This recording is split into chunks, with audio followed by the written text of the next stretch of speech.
Toda vez que eu falo em ler um clássico, eu sempre recebo a mesma pergunta: qual é a melhor tradução? Hoje eu vou falar um pouco sobre como eu escolho as minhas traduções e vou te dar umas dicas para que você escolha as suas também.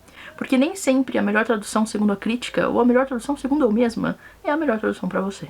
Então vamos lá? Queria começar dizendo que tradução é muito importante. Uma vez eu recebi um comentário aqui no canal de uma pessoa dizendo que a gente tinha que ler tudo na língua original. Seria impossível, né? Como é que eu ia aprender russo, japonês, chinês, coreano? Dá pra até escolher uma, mas são muitas línguas. Não tem como a gente ler tudo que a gente quer, tendo que aprender todas as línguas antes. Por isso a gente conta com esse profissional sensacional que é o tradutor, que vai lá e pega o texto original e traduz pra nossa língua, para que a gente possa ter acesso. É óbvio que ele vai tentar ser o mais próximo possível do texto original, em ritmo, em significado, mas nem sempre palavras são correspondentes. Você já deve ter ouvido falar que a palavra saudade em português não tem correspondente em inglês. Então um tradutor que esteja traduzindo um livro em português e tem essa palavra, vai ter que usar muito mais palavras em inglês para conseguir alcançar essa sensação, esse sentimento, né?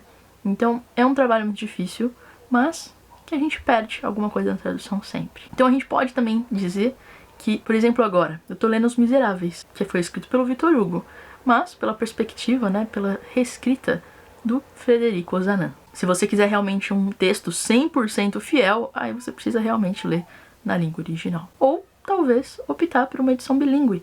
Assim você vai comparando o texto original e a tradução, né, cotejando, como dizem as pessoas por aí, para ver os significados e as mudanças, né? É um outro tipo de leitura que demora muito mais tempo, mas de repente te agrada.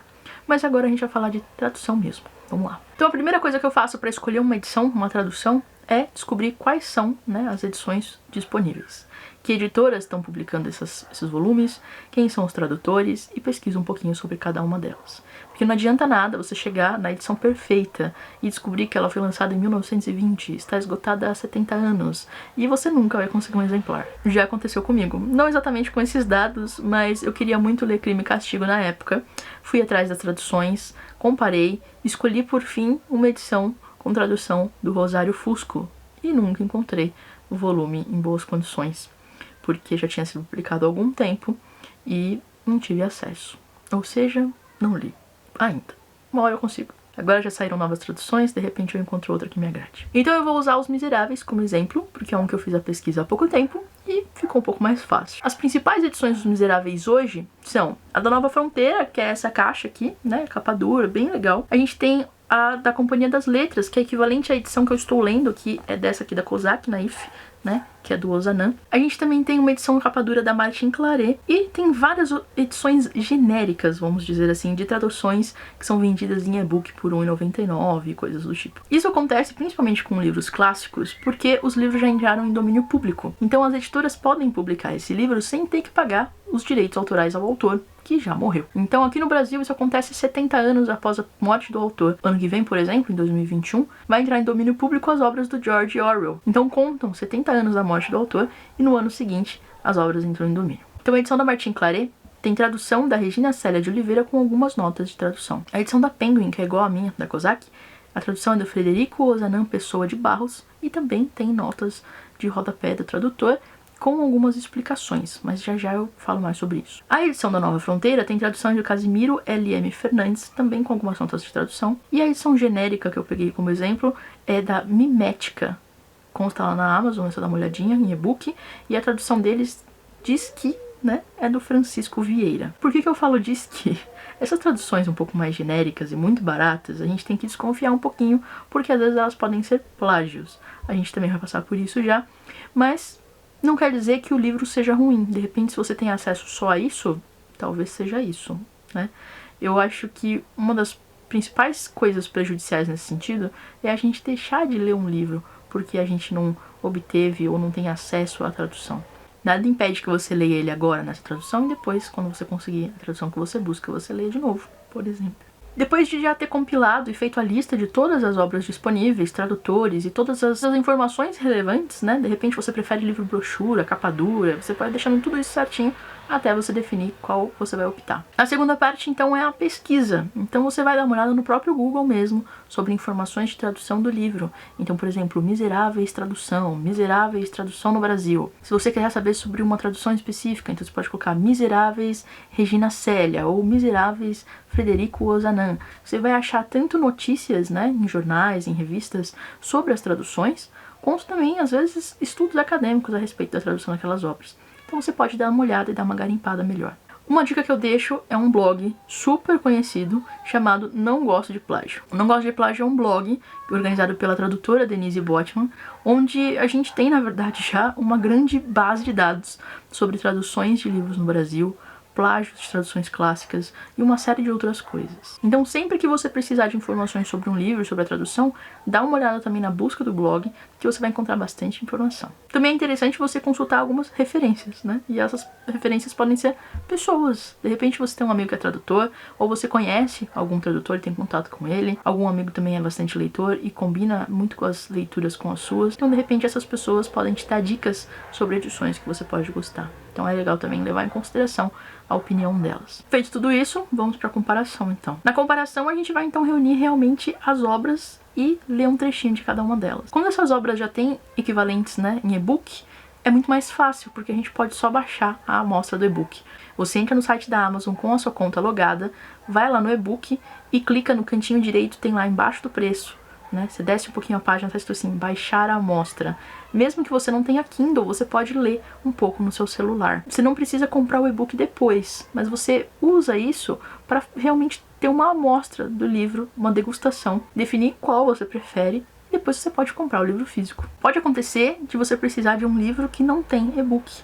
E aí vale tudo, desde pedir foto pro amigo que tem, a procurar na internet, às vezes no Google Books também você encontra parte desse livro transcrito. E a comparação é assim mesmo, você vai ler trechinhos. Vamos lá. Vou começar com um livro genérico, que é o e-book de R$ 1,99, e o primeiro parágrafo é o seguinte: em 1815, era bispo de Digne o reverendo Carlos Francisco Bem-vindo Miriel, o qual contava 75 anos de idade e que desde 1806 ocupava aquela diocese. Na edição da Companhia das Letras, tá assim.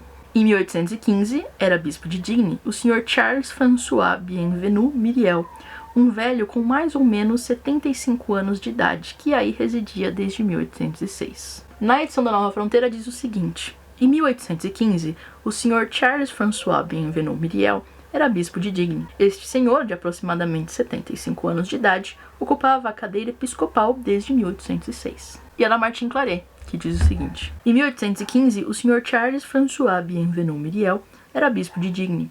Era um homem de aproximadamente 75 anos e desde 1806 ocupava aquela diocese. Então a gente pode ver que todos os textos são muito parecidos, né? São a escolha de palavras e uma pequena ordenação aí de frases que mudam. Então, de tradutor para tradutor, muda algumas coisas. Às vezes isso pode atrapalhar bastante a leitura se você encontrar um texto um pouco mais truncado para você. E é disso que eu falo quando eu falo de escolher uma tradução para você. Um exemplo do que aconteceu comigo no caso do Rosário Fusco, eu comparei a edição mais recomendada do Crime e Castigo na época, que era a do Paulo Bezerra, da editora 34, e a do Rosário Fusco, que é uma tradução mais antiga, né? E a que eu me dei melhor, a que a leitura fluía melhor para mim, era a do Rosário Fusco. Apesar do Paulo Bezerra ser considerado o mais próximo da narrativa do Dostoiévski. Então, tem um pouco disso. Mas eu sabia que se eu lesse Crime e Castigo com a tradução do Paulo Bezerra, eu teria dificuldade de leitura. Então, eu optei pelo do Rosário. É muito da gente experimentar e sentir qual vai fluir melhor. Uma coisa que também é fácil de notar, no primeiro caso, né, com o livro de domínio público, que é aquele genérico que eu falei, é porque normalmente essas edições super baratas na Amazon, a gente encontra muito desses e-books de R$ 1,99, é que essas traduções, elas também estão em domínio público. Então você, dependendo do livro que vai ler, encontra traduções feitas até por reis do século XIX. Então é muito comum que essas traduções estejam um tanto desatualizadas, no sentido de, por exemplo, traduzir o nome dos personagens. Então tem livros que você vai achar a Eponine, que é uma das personagens dos Miseráveis, como Eponine, mas em alguns casos foi traduzido para Eponina. Então muda, né, de acordo com o tradutor. É uma coisa que hoje em dia já caiu em desuso. Os tradutores não fazem mais isso, né? Jules Verne continua sendo Jules Verne. A gente não chama mais ele de Júlio Verne. É muito difícil, porque não se traduz mais o nome. Então nessa primeira experimentação você já pega alguns detalhes ali na tradução para ter uma ideia. Mas se você conseguiu informações na fase anterior da pesquisa, você também vai descobrir de que data é aquela tradução. Isso também já traz muitas informações nesse sentido de o quanto você vai ter que procurar no dicionário ou não, porque de repente foi traduzido de uma forma que use palavras que a gente já não tem mais tanto costume assim hoje. Uma outra coisa importante são as notas, né? Normalmente traduções contam com notas do tradutor. Tem tradutor que não gosta muito, né, de colocar notas. Eu vou deixar aqui pra vocês um vídeo, tá aqui nos cards, com o Paulo Henriques Brito. Ele é um dos nossos grandes tradutores aqui no Brasil, e ele diz que escrever uma nota de rodapé para um tradutor é uma derrota, porque a nota de rodapé é necessária para quando ele vai explicar alguma coisa que não deu para traduzir, né? Aquilo ficaria perdido na tradução. Então ele traduz e deixa na nota de rodapé tudo explicadinho, bonitinho. Mas em alguns casos, como nos próprios Miseráveis, é necessária também uma nota de rodapé para ambientar algumas coisas e fazer algumas contextualizações históricas. Um livro de mais de 200 anos pode trazer alguma confusão para um leitor que não estiver fazendo um acompanhamento, né, da história junto com a narrativa do livro. Então uma coisa interessante é o quê? Comparar notas de rodapé. Vamos lá. E para isso eu escolhi duas edições. A da Nova Fronteira, que é essa de capa dura, e é hoje a mais bonita. Ela é em 2 volumes, box e tudo mais. E eu vou usar aqui a minha da Kozak, mas é o equivalente à da Companhia das Letras, que eu já falei para vocês. Acho que, teoricamente, vamos dizer assim, a tradução que eu mais recomendo é a da Companhia das Letras, mas tem uma das piores edições, porque os livros da Penguin, eles têm capas muito finas e tendem a se destruir durante a leitura. Então, vamos lá. Então a nota que eu vou comentar, ela tá no livro 4, O Idílio da Rua Plumet e a Epopeia da Rua Saint-Denis, no livro 7º, chamado A Gíria. Então, é a nota de rodapé número 60 e se refere a um livro, né, chamado O Último Dia de um Condenado, do próprio Victor Hugo, que ele faz uma referência no texto e aí traz a explicação. A nota dessa edição da Penguin, né, hoje, diz o seguinte sobre isso. O autor se refere a seu livro O Último Dia de um Condenado, editado em 1828. Não se pense, porém, que foi essa a primeira vez em que o calão apareceu em obras literárias na França. Embora não possua literatura própria e se limite a paródias quase ininteligíveis, a gíria parisiense aparece nas célebres baladas de Villon, em suas memórias e, sobretudo, em Le Volet, anterior aos Miseráveis. Dá-nos descrição detalhada da gíria popular com um léxico de cerca de 1500 termos. Essa foi a fonte de toda a literatura romântica para a gíria parisiense, desde La Dernière Incarnation de Voltaire. Desculpa, meu francês é inexistente, tá? Tô inventando palavras. De Balzac, até Os Miseráveis e Os Mistérios de Paris, de Eugène Sue. Então aqui, o tradutor não só explica pra gente que ele tá se referindo, né, o Victor Hugo nessa passagem, se refere à sua obra O Último Dia de um Condenado, que utiliza de gírias. Ele tá explicando pra gente que vários outros livros, né, vários outros autores também já usaram dessas gírias em suas obras antes do Victor Hugo. Então a gente tem todas essas informações nessa roda de rodapé, que é bem suficiente pra gente ser, né, contextualizado nessa situação. Então é quase como se o tradutor pegasse a gente pela mão e explicasse muito, né? Então eu considero essa edição da Penguin comentada, não só notas do tradutor, né, uma edição com notas, uma edição comentada. Mas a gente fala disso já já. Enquanto isso, na edição da Nova Fronteira, a nota de rodapé diz o seguinte: trata-se de O Último Dia de um Condenado, nota do tradutor. Ou seja, não tem tanta contextualização. Ele dá a referência pra gente, né, que o Victor Hugo tá se referindo ao seu livro O Último Dia de um Condenado, mas ele não dá mais nenhuma outra informação. Não que ele precisasse, de repente, para esse livro seja isso, mas a gente tem essas grandes diferenças de um livro pro outro. Então, além do texto, às vezes é muito interessante a gente também comparar uma nota de rodapé. Abre o livro em qualquer página com uma nota e compara, né, com a outra edição. Dá para fazer isso também através das amostras. Você procura lá uma nota de rodapé aleatória e compara com a outra edição para ver se tem nota, se não tem, se a nota explica bem, se a nota é só uma referência. Existem vários tipos, né? E para mim, por exemplo, a edição dos Miseráveis, essa da Companhia das Letras é a ideal. Apesar de ter uma das piores edições físicas, né? Fisicamente o livro, ele não é feito para durar muito. Então ele acaba, né, se debulhando durante a leitura. Com o tempo, a gente também começa a se acostumar a fazer isso. Se a gente faz algumas vezes, né, fica um tanto natural. Então você já vai começar a perceber tradutores que você gosta mais, que você prefere, porque tradutores também têm preferências. Então, a gente sabe quem são os tradutores do russo, quem é tradutor do Dostoiévski, quem é tradutor do Tolstói. É muito perceptível pra gente, depois de um tempo, quem são os tradutores que a gente prefere para específicas línguas, né? Então, dos russos, por exemplo, a gente tem o Rubens, que é um tradutor incrível, a gente tem o Paulo Bezerra, e vários outros tradutores muito bons, alguns inclusive infelizmente falecidos, mas que deixaram obras incríveis, né, maravilhosamente traduzidas. A mesma coisa pro francês, a mesma coisa pro inglês, então a gente vai pegando, né, esses nomes e guardando numa caixinha para quando ver um livro deles, até procurar pelo próprio tradutor, né, mas enfim. Outra coisa interessante é o projeto de algumas editoras, né.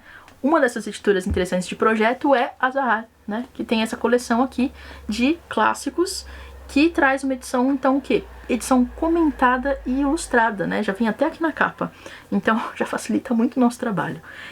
Eu gosto muito dessa série, né, dessa coleção da Zahar, e para clássicos em geral, se você for ler qualquer clássico que tem a edição deles, eu acho que é uma das melhores opções, porque realmente é um trabalho muito ímpar que eles fazem, e fica muito bom.